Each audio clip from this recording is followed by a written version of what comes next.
네, 이어서 프라임 인사이트 시작하겠습니다. 오늘의 가장 핫한 경제계 이슈 전문가와 함께 정리를 해보고 분석해보는 시간이죠. 오늘은 차영주 와이즈경제연구소 소장과 함께 이야기를 나눠보겠습니다. 어서 오세요. 안녕하십니까? 네, 안녕하세요. 중국과 미국, G2의 갈등이 점점 더 깊어지고 있습니다. 지난번에도 저희가 이 소식 다뤘었는데 미국 쪽에서는 지금 글로벌 기업이 중국산 제품을 사용하는 것에 대해서 강하게 지금 드라이브를 걸고 있고 중국 쪽에서는 지금 자신이 가지고 있는 자원을 무기로 맞서고 있는 그런 상황인데 이 때문에 여러 이제 주변국들의 셈법이 상당히 복잡해지고 있어요. 특히나 우리나라 같은 경우는 어떻게 해야 될까요? 상당히 골머리를 앓게 생겼는데 지금 이 상황 어떻게 좀 보시는지요? 결론부터 말씀을 드리면 이제 고래 싸움에 새우등 터지게 생기는 그쵸. 이제 그런 네. 형국이다라고 말씀을 좀 드릴 수가 있겠습니다. 일단 두 나라 간의 갈등, 역사적으로 보면 굉장히 오래된 그런 상황들이고요. 표면적으로 드러난 것은 이제 트럼프 대통령 시절부터라고 말씀을 좀 드릴 수가 있겠죠. 일단 미국이 중국에 대해서 압박을 좀 수위를 좀 심하게 하고 있습니다. 여러 가지 원인들이 있긴 하겠습니다만 미국 입장에서 본다라면 지금 미국이 어느덧 이제 그 주요 기업들이 공동화돼 있어요. 우리가 가만히 생각해 보면 미국에 생산되는 게 뭐지? 라고 생각해 보면 별로 없어요. 메이드 인 USA라고 생각해 보면 네. 그렇죠. 많은 것들을 미국에서 소비하고 있고 하고 있습니다만 제가 어렸을 때만 하더라도 소위 이제 미제 이런 초콜릿 이런 네. 개념이었습니다만 지금 아마 우리가 먹는 미국산 초콜릿도 중국에서 만들어 올 수도 있고 인도네시아에서 메이드 인 만들어 차이나가 다 잡고 있죠. 그렇다 네. 보니까 이제 본격적인 싸움이 시작됐다라는 거죠. 일단 표면적으로는 미국이 이제 중국과의 이제 거래를 끊어라라고 하니까 중국이 특별히 맞대응할 수 있는 카드가 그렇게 많지가 않습니다. 물론 여러 가지 카드가 있긴 하겠습니다만 중국이 그동안 조용히 있었죠. 저는 그게 굉장히 무서웠었다라는 거죠. 우리가 싸울 때 한쪽이 내가 널 때릴 거야라고 하면 맞받아쳐야 서로 싸움이 일어나는데 네. 미국은 때리는데 중국은 어찌 보면 생각보다는 좀 평온이 있었던 것 같아요. 상대적으로 좀 조용했어요. 조용했죠. 네. 근데 그렇게 싸울 때 조용히 입 다물고는 친구가 더 무섭죠. 네. 근데 중국이 드디어 이제 이런 것들을 하나씩 드러냈다라고 네. 말씀드릴 수가 있겠습니다. 바로 이제 히토류에 대해서 이제 수출을 원래 이제 몇 년 전부터 히토류에 대해서 이제 쿼터제를 적용하겠다라는 부분들이었습니다. 히토류, 과연 무엇을 히토류라고 부를까요? 우리가 이제 정말 작은 미세, 그러니까 지구상에 존재하는 어떤 작은 양 아니면 중요한 제품에 들어가는 것들 이걸 히토류.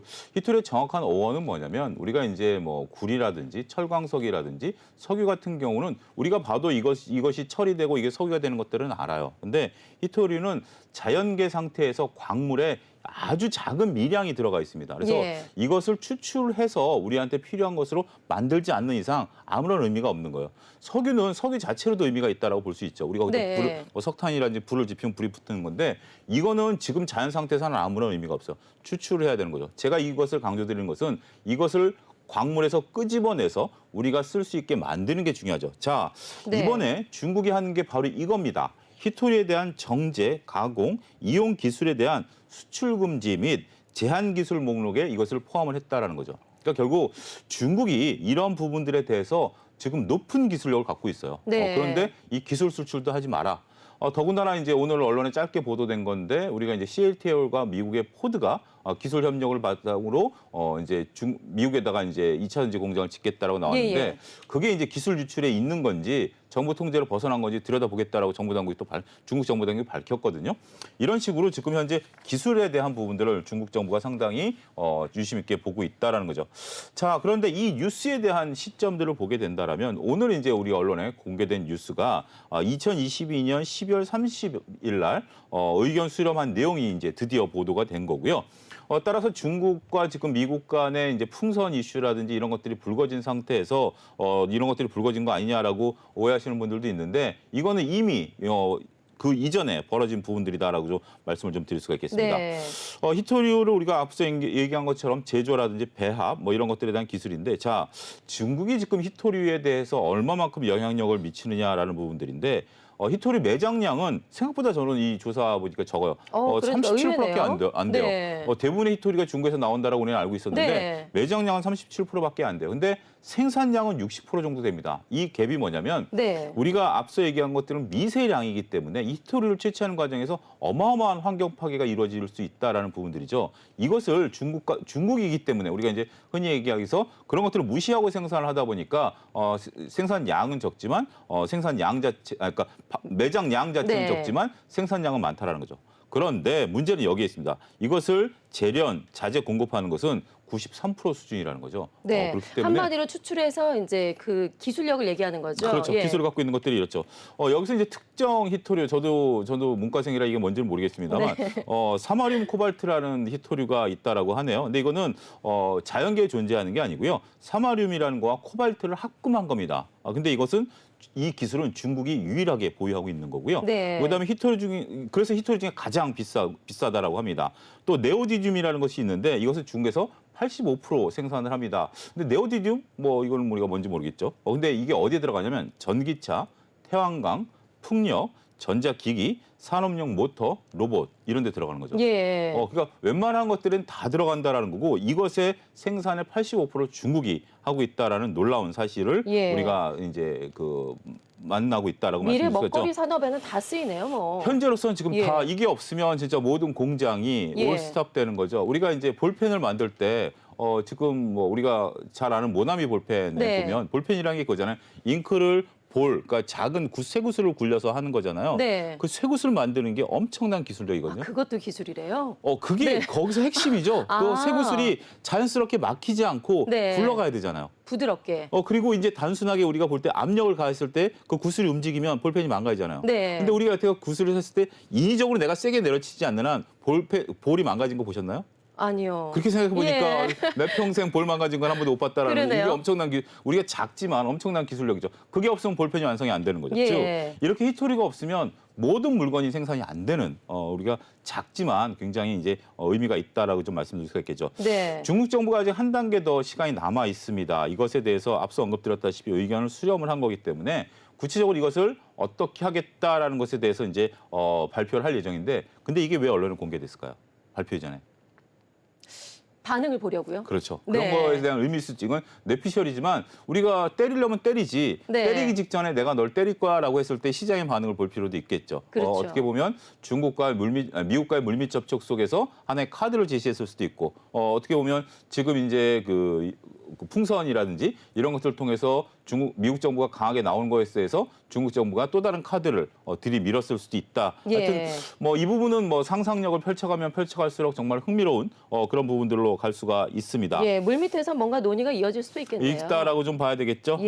거기서 이제 우리가 얘기가 나올 수 있는 것이 일단 그 전면 금지에 대해서 우리가 좀 우려하고 있는데 이것들을 글로벌 시각으로 보는 것도 여러분들이 한번 좀 보셔야 될 것 같아요. 얘네들이 언제까지 싸울 것이냐라는 건데 이게 이제 투키티데스의 함정이라는 정말 조금 어렵지만 간단한 문제인데 이게 우리가 얘기하면은 아테네 시절에 이것이 이제 싸움이 이제 그 두 국가 간의 싸움이 일어났을 때 그 전에 이제 세상을 지배하고 있었던 쪽들에서 신흥이 올라와서 나의 자리를 한다면 쉽게 얘기하면 사자무리의 사자의 왕은 두 마리가 있을 수 없다. 네. 한 마리가 없어져야만 이 사자 세계가 평안해지는 거 아니겠습니까? 결국 미국이라는 강대국 속에 중국이라는 강대국이 있으면 서로 으르렁거릴 수밖에 없기 때문에 그 밑에 있는 저희 같은 토끼라든지 원숭이들은 두려움에 떨 수밖에 없는 상황이죠.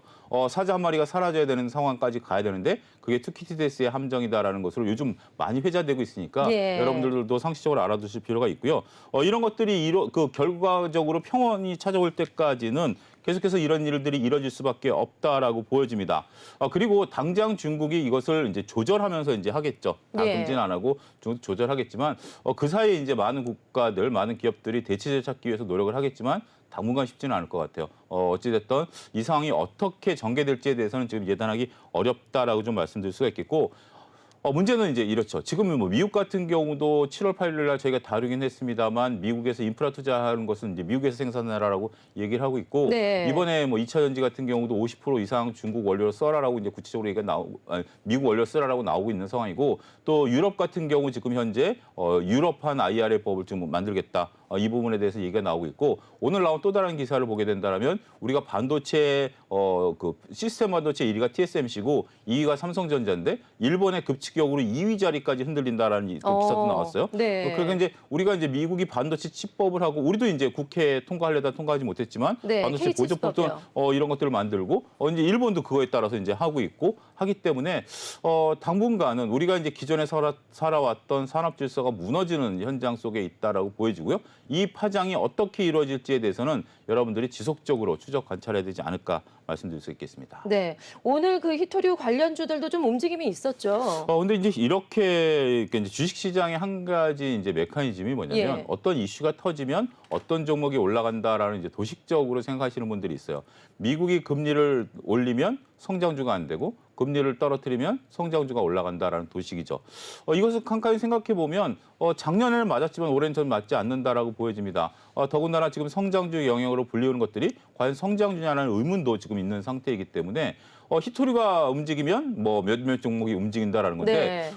그들과 이 중국이 히토리를 수출 안 하는 거와 우리나라 관련 기업들의 연관성을 찾아보면 논리적인 연관성은 없어요. 논리적인 연관성은 없습니다만 그냥 시장에서 중국의 히토류, 그럼 우리나라 히토류 종목 뭐. 네. 자, 중국의 황사가 오면 황사 종목 뭐 이런 식으로 움직이는 트렌드가 좀 있어요. 근데 이게 뭐 좋다 나쁘다라고 봤을 때는 한쪽에서는 뭐 나쁘다라고 얘기를 할 수 있습니다. 분명 그것들이 또 시장의 변동성을 키우는 면도 있는 것들이 있는데 그들만의 리그이기 때문에 그런 움직임으로 이해를 하셔야지 중국이 히토리를 막기 때문에 내가 히토리를 사야 된다라는 도식이 아니라 네. 중국의 히토리를 막으면 우리나라 히토리 관련주들을 사고 파는 사람들이 있기 때문에 내가 거기에 편승할 것인지 아닌지 네. 그러한 부분들에 대한 판단은 별개다라고 말씀드릴 수 있겠습니다. 네, 알겠습니다. 자, 이어서 두 번째 이슈 짚어보겠습니다. 정부가 오는 15일에 윤석열 대통령 주재로 이제 비상경제회의를 열었습니다. 자, 이 자리에서 서민경제 고통 분담을 위해서 여러 가지 방안들이 쏟아져 나왔는데 이와 관련한 또 주식들의 변동성이 상당히 커지고 있어요. 자, 소장님, 이 내용과 관련해서 중요한 내용과 관련주들의 전망도 좀 짚어볼까요? 예, 일단 정부가 지금 현재 물가가 워낙 높다 보니까 이제 서민들의 고통을 완화하는 정책들 여러 가지를 이제 펼쳤습니다. 일단 뭐 공공요금에 대한 인상을 좀 억제하는 부분들, 우리 이제 처음에 대표적인데, 일단 정부가 주도할 수 있는 공공요금은 상반기엔 동결. 원래 이제 우리가 여러 가지 이제 올라갈 것으로 예상을 했었죠. 택시요금 올라간 건 이제 서울시가 결정한 거기 때문에 네. 정부가 결정한 건 아니죠. 그래서 이제 이런 부분들에 동결하고 원래 전기 가스 요금도 추가적으로 올린다라고 했습니다만 일단 인상 폭이라든지 속도를 좀 조절하겠다. 안 하겠다는 얘기는 아니에요. 이걸 네. 이제 조금 상황을 보고 이제 조절하겠다라는 식으로 얘기를 좀 하고 있고요. 이제 이런 부분들은 이제 정부가 이제 주도하는 부분들이니까 저희가 이제 그렇게 뭐라고 얘기하기는 어렵습니다만 지금 현재 시장에서 변동성을 키우고 있는 것은 금융 부분, 소위 말하는 은행주들 오늘 네. 약간 반등세를 나타내긴 했습니다만 KB금융으로 봤을 때 20%가 최근에 요 뉴스 때문에 급락을 했고요. 통신주 같은 경우 SK텔레콤 같은 경우도 최근에 이제 급락을 하는 예. 그런 모습을 보였죠. 정부에서는 이제 이렇게 하는 거죠. 업계의 자발적 참여를 촉구한다라고 대통령께서 언급을 하시긴 하셨습니다만 그러면서 이제 구체적인 어떤 가이드라인이라고 할까요? 정부의 이제 대통령께서 하신 말씀이기 때문에 굉장히 중요성을 띌 수밖에 없는데 은행과 통신 산업이 이제 과점 체계를 갖고 있기 때문에 실질적인 경쟁 시스템 강화를 위한 특단의 조치를 마련하고 해당 장관은 별도로 나에게 보고를 해라라고 예. 이제 이건 엄청난 지시죠. 예. 그냥 내각에 지시를 한 게 아니라 해당 장관이 대책을 마련해서 나한테 별도로 보고하라는 것은 사장님이 너 이거 해결해가지고 나한테 직접 보고해. 이거는 그 중간에 라인을 다 없애버린 거잖아요. 네. 그렇기 때문에 직보하라. 직보하라는 거기 때문에 굉장히 의미가 있다라는 거죠. 예. 근데 이제 우리가 그 은행이라든지 통신 산업이 이제 경쟁을 하는 부분들이 결코 쉬운 문제는 아니죠. 은행을 많이 세운다라는 것도 이게 또 새롭게 진입자로 봐야 되고 예. 통신사도 또 마음껏 세울 수도 없는 게 우리가 통신이라는 주파수가 한정돼 있고 막대한 또 설비 투자가 들어가야 되는 부분들이기 때문에 그 부분에서 누가 쉽게 뛰어들 수 있는 부분들은 아니죠. 네. 여러 가지 부분에 있어서 그래서 이제 그런 걸 쓰신 것 같아요. 실질적인 경쟁 방안. 그러니까 이제 통신과 금융의 경쟁 방안을 제고하라는 게 아니라 실질적으로 경쟁을 시킬 수 있는 이러한 방안이다라고 좀 말씀을 좀 드릴 수가 있겠죠. 이와 관련해서 그 일부 언론에서는 제4의 통신사가 출연할 수 있지 않겠는가 네. 이렇게 얘기를 했습니다만 그 부분에 대해서는 이제 원론적인 답변을 한 상태고요. 제4 통신이 들어온다 하더라도 기존 통신사들이 투자한 소위 말하는 기지국을 이용할 수밖에 없기 때문에 이런 부분에 있어서는 요금 인하 효과가 과연 있을지 이거는 예. 이제 의문시 된다라고 말씀드릴 수가 있겠고 제4 통신사 부분에 대해서는 뭐 일부 우리가 시도는 했었어요. 근데 지난번에 입찰에 실패했죠. 아무도 안 들어왔죠. 여기 네. 이제 막대한 돈이 들어가는 거고 한 가지 이제 이와 관련해서 알트폰 시장이 조금 활성화되는 거 아니냐라는 건데 저는 반대입니다. 알트폰은 더 악재입니다. 왜냐하면 지금은 이제 우리가 기존의 통신사 SK 예를 들어서 SKT를 쓰시고 알트폰을 쓰시는 게 있는데 지금 옥죄는 거는 SKT 보고 이익을 줄이라는 거잖아요. 예. 그러면 동일한 내가 지금 쓰고 있는 시스템에서 내가 더 요금이 낮아지든지 부가 서비스가 많아지는 거예요. 그런 상태에서 굳이 알트폰으로 갈 이유가 있을까요? 오히려 알트폰에서 이쪽으로 넘어오겠죠. 만약에 SKT 5만 원 쓰고 알트폰 2만 원 썼는데 예. 여기는 요금이 낮아서 3만 원, 2만 원인데 쓸 수 있는 게 많아진다. 예. 그럼 알트폰에서 또 넘어오는 것이지. 알트폰의 경쟁력이 떨어지는 거죠. 떨어지는 겁니다. 예. 근데 이제 도식적으로 이걸 찍어 누르면 알트폰이 늘어날 것이다라고 보시는 생각이 있는데 냉정히 따져보면 저도 SK텔레콤에서 문자를 받았거든요. 네. 30GB 뭐 무료로 주겠다. 네. 이 소식 이후에 문자를 받았는데 그렇게 보면 저로서는 좋죠. 똑같은 요금에 더 용량이 늘어난 거기 때문에 굳이 제가 알트폰으로 갈 요소가 없는 거죠. 네. 그런 부분들을 논리적으로 좀 생각을 하셔야 되지 않을까 싶고요. 네. 근데 은행 간도 이제 경쟁을 격화시켜야 되는데 이제 은행도 설립한다라는 게 쉽지가 않다 보니까 이제 정부가 나름대로 대안을 제시한 게 우리가 이제 플랫폼이라는 거 있죠. 비교 플랫폼을 통해서 대출이라든지 예금 금리를 비교하게 하는 거죠. 네. 예를 들어서 뭐 우리은행 얼마, 뭐 카카오뱅크 얼마 이런 식으로 비교하게 된다라면 나름대로 이제 그 가격 인하 효과가 나타날 수 있지 않겠는가 이런 부분들에 되는 거죠. 또 한 가지 이제 은행에 출연하는 것은 이제 산업계에서 요구하고 있는 금산분리에 대한 부분들은 정부가 분명 선을 긋고 있습니다. 이 금산분리라는 것은 우리가 이제 산업 자본이 은행을 소유하는 것을 막겠다라는 것이고 일종의 삼성법이다라고 이제 하는 거죠. 삼성이 이제 은행을 가지려고 많은 노력을 해왔는데 이 부분에 대해서는 지금 우리 정부의 정책은 아직까지는 변함이 없다. 이렇게 예. 좀 말씀드릴 수가 있겠죠. 그 한편에서는 금융과 통신 민간 기업이잖아요.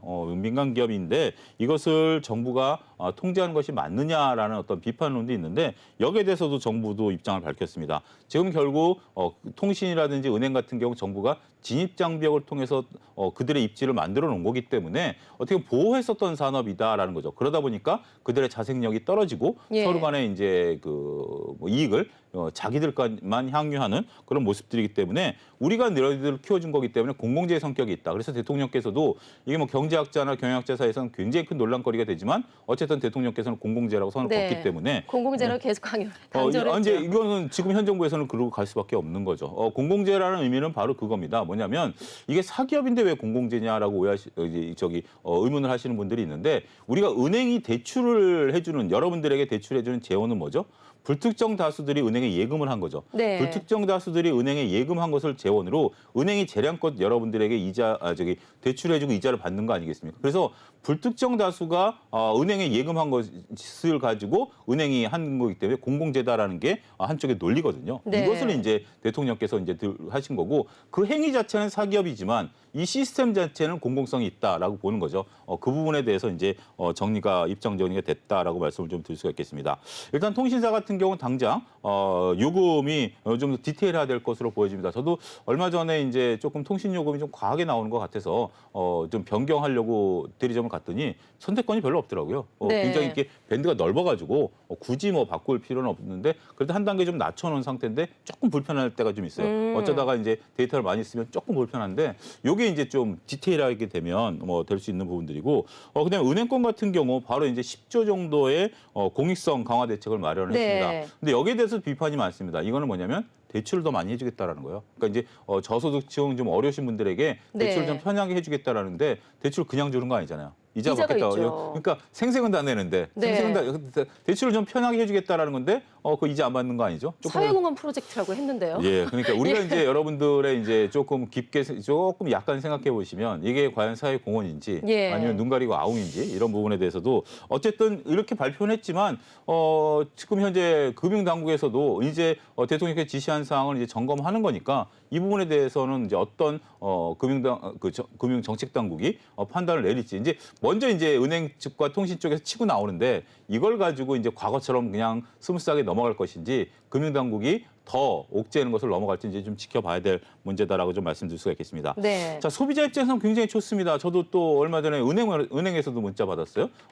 은행 간 이체 무료 서비스 이제 시한다고 그 문자도 네. 받았는데 그동안에 이제 뭐 은행에서 많지는 않지만 타인 간에 이체할 때 가끔 수수료가 붙은 적이 있었는데 그 부분까지 사라지는 거죠. 결국 그건 저한테는 굉장히 좋은 거지만 네. 은행 입장에서는 그만큼 수익이 사라지는 거죠. 500원, 1,000원이라는 것이 쌓여서 그들이 한 해 이체 수수료만 제가 알기로 모 은행 같은 1조가 넘게 그것도 수익이 꽤 났었던, 되는군요. 예, 그렇습니다. 예. 그랬던 부분들인데 그게 이제 사라지게 된다라는 거죠. 그런 부분들이 되면 결국 기업의 이익이 감소되면 주가가 떨어질 수밖에 없는 그런 형국이다라고 좀 말씀드릴 수가 있겠습니다.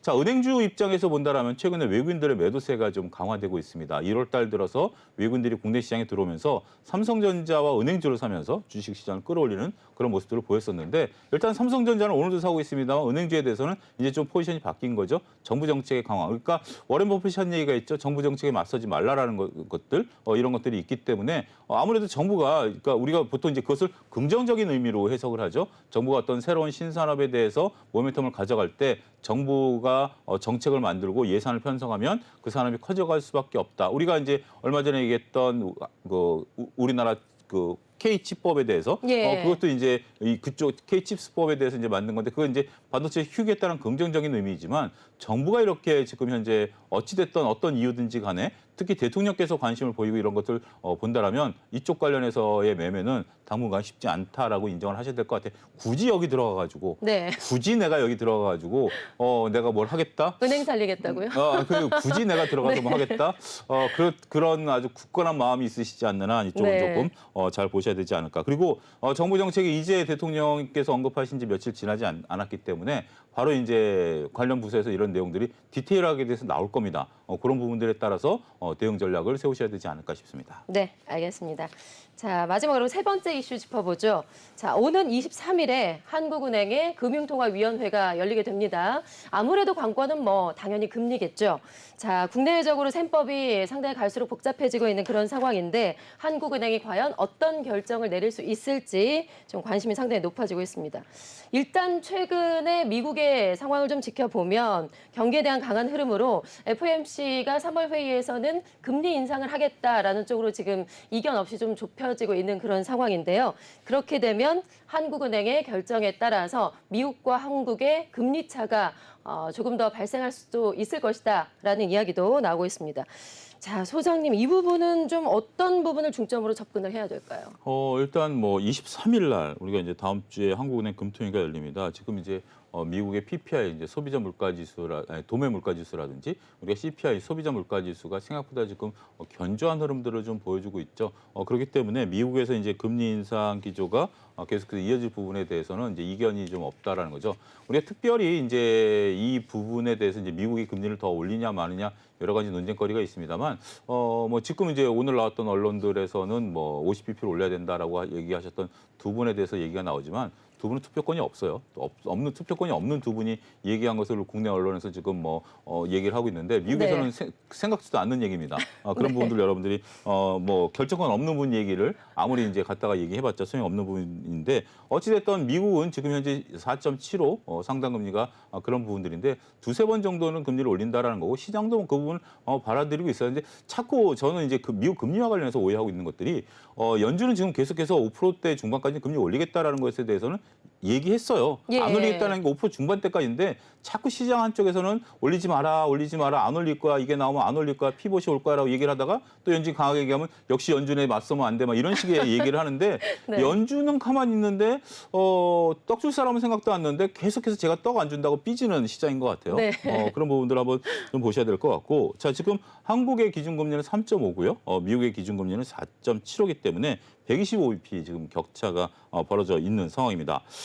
이창용 총재께서 1월 달에 금리를 올리면서 이제 금리가 이미 높은 수준이다라고 언급을 하신 상황이기 예. 때문에 물론 이제 그게 한 달 전 얘기이기 때문에 약간의 변화는 좀 있을 수 있겠지만 이창용 총재께서는 지금 작년부터 지금 나름대로 기조를 갖고 가는 것이 미국을 그렇게 급격히 따라가지 않겠다라는 기조예요. 작년에도 벌써 이제 우리가 125bp까지 그러면 세 차례 금리 인상을 안 했다라는 거거든요. 미국 대비해서 예. 25bp 기준으로 봤을 때 그러면서도 왜 안 따라가냐 하니까 우리는 지금 따라가기 좀 어렵다라고 얘기를 하셨고 그 강한 자신감을 좀 갖고 있고 이창용 그 총재의 또 뉘앙스가 물가 안정 쪽에 그러니까 이제 우리가 이제 경기라든지 이런 쪽에 좀 방점을 찍으신 분이에요. 예. 그렇기 때문에 그렇게 과격한 분이 아니다라는 것도 우리가 좀 봐야 되겠죠.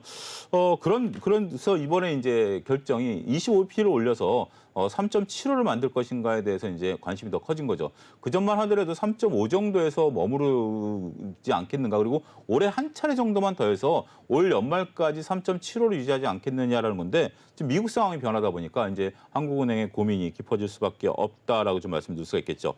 과연 어떤 결정을 내릴지 정말 오리무중입니다. 남의 뭐 제 아들 마음도 모르겠는데 이창용 총재의 마음까지 제가 알려면 정말 어려운 얘기죠. 예. 근데 이제 우리가 근거를 좀 찾아보면 추경호 부총리께서 이번 주에 그런 말씀을 하셨어요. 한 포럼에서 얘기를 하셨는데 물가 현재 지금 뭐 어려운 건 사실이다. 하지만 물가가 어느 정도 안정이 된다라면 이제는 경기에 중점을 둬야 될 때가 아니냐라고 발언을 하셨죠. 부총리께서 이런 발언이 어떠한 파장을 일으킬 건지에 대해서 잘 아시는 분인데 일단 당장은 애둘러서 표현하셨습니다. 물가가 안정이 된다라면 전제 조건을 달긴 했습니다만 경기에 중점을 둬야 된다. 저는 방점은 여기에 찍혀 있다라고 봐야죠. 그런 부분들을 보는 거죠. 자, 우리나라 CPI, 미국의 CPI만 여러분들 보시면 우리나라 CPI가 얼마인지 모르시는 분들이 의외로 많더라고요. 네. 작년부터 지금 8개월째 지금 5%대예요. 지금 5.2예요. 5%에서 계속 머물고 있습니다. 머물고 있는 상황이고 추경호 부총리께서는 조만간 이게 3%대까지 떨어질 수밖에 없다라고 좀 얘기를 하고 있습니다. 왜냐하면 CPI 중에서 차지하고 있는 부동산이라든지 원자재 가격이 좀 떨어지고 있기 때문에 네. 이게들이 이제 떨어질 가능성이 있다. 그렇기 때문에 이제는 물가 걱정보다는 경기 걱정을 해야 된다. 네. 이런 논리를 펼치고 있다라고 좀 말씀드릴 수가 있겠습니다. 그 어느 역대 한국은행 금통위원 중에 제 느낌상으로는 가장 머리에 쥐가 나실 상황인 것으로 보여집니다. 쉽지 네. 않은 상황들이 될 것이고 한쪽에서 지금 이렇게 금리를 선뜻 못 올리는 것 이유 중에 하나 가계부채죠. 가계부채가 네. 역대급이기 때문에 이 부분에 대해서 상당히 좀 안타까운 현상들, 그다음에 부동산 문제 이런 것들 때문에 한국은행이 쉽게 금리를 올리지 못하는 부분들, 거듭 말씀드리지만 25bp 금리 인상을 할 때마다 우리나라 가계 1,000조 부채를 따지면 이자만 6조가 늘어납니다. 그러면 예. 가처분 소득이 6조가 사라지는 거죠. 여러분들에게 10,000원, 20,000원일 수 있습니다만 우리나라 경제를 통틀으면 6조가 사라지게 되는 거죠. 그런 부분들을 감안하면 쉽지 않은 결정이다라는 거죠. 자, 근데 이제 문제는 우리가 이제 여기서 동결을 해서 3.5 상태에서 미국이 4.75에서 3월 달에 이제 금리 인상이 기정사실화된 거 네. 아닙니까? 50bp까지 나오는데 50bp는 아직까지 뭐 한 17% 정도 의견이기 때문에 너무 과격하고요. 25bp 해버리면 벌써 미국은 5라는 숫자에 도달을 해버립니다. 그만큼 금리 차가 더 벌어지는 그러면 거잖아요. 이제 150bp 금리가 벌어지는 거죠. 우리가 네. 이제 2000년대 5월부터 10월까지 단 5개월 동안 150bp 금리 격차가 벌어졌었는데 여기 이제 자금 유출을 걱정하시는 분들이 있는데 지금 뭐 125bp에도 외국인들이 우리나라에 들어오잖아요. 그렇기 때문에 이게 단순하게 금리 격차에 따라서 자금이 이동하지 않는다라는 게 지금 이제 증명이 된 상태고 예. 그런 부분들을 보면 좀 그렇게 크게 우려할 바는 아니지만 환율 문제라든지 수출 기업의 채산성이라든지 이런 것들을 보게 된다면 결코 이것을 또 장기간 방치하는 것도 쉽지가 않은 상황이에요. 네. 그래서 정말 뱁새가 황새 쫓아가려다 가랭이 찢어지느냐 마느냐 지금 기로에 서 있는 상태다라고 좀 말씀드릴 수가 있겠고 한국은행 어떤 결정을 내린다고 좀 예단하기는 어렵습니다. 하지만 이번에 그 상황에 따라서 상당히 여러 가지 이제 그 상황이 벌어질 것으로 보여지고요. 아무래도 이제 금통위와 결정을 우리가 이제 단순하게 미국의 금리, 우리나라 경제 상황뿐만이 아니라 행정부의 위치, 정치적인 상황 모든 걸 다 봐야 되겠죠. 예. 지금 현재 금통위원분들 중에 세 분이 이번까지만 회의하시고 이제 물러나십니다. 네. 근데 이제 교체가 되는군요. 예, 교체가 되는데 그분들 이제 뒤에 오시는 분들보다는 이분들이 어떤 결정을 좀 내려놔야 뒤에 가서 조금 편하게 갈 수 있다라는 의견도 일부 존재하고요.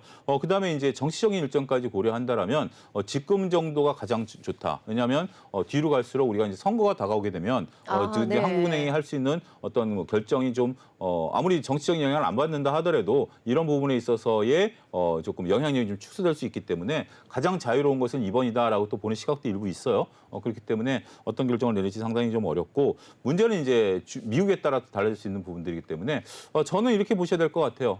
저는 이런 경우에 어떤 결정을 내리느냐. 우리 모르는 거죠. 모른다고 끝낼 수는 네. 없잖아요. 모른다고 네. 끝낼 수 없는데 저는 이 경우에는 최악의 경우를 생각합니다.